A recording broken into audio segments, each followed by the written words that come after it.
ఇచ్చారు.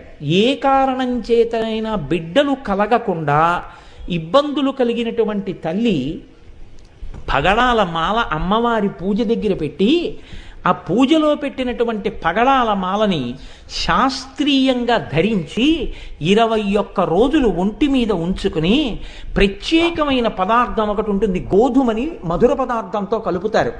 అటువంటి పదార్థాన్ని ప్రతిరోజు అమ్మవారికి నివేదన చేసి తిని బిడ్డల్ని కన్న తల్లులు ఎందరో ఉన్నారు లోకంలో. పగడాలకు ఆ శక్తి ఉంది.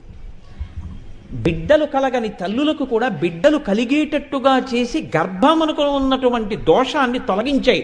దీని మీద నాకు జ్ఞాపకం ఉంటే ఆ పేరు కరెక్ట్గా డాక్టర్ జెరీ అన్న ఆయన, మన దేశం వారు కాదు, ఆయన ప్రయోగం చేసి నిజమే భారతీయ సాంప్రదాయంలో పగడాన్ని అంత గొప్పగా చెప్పడానికి కారణం ఉంది, పగడానికి ఆ శక్తి ఉంది అని నిరూపించి చూపించారు. కాబట్టి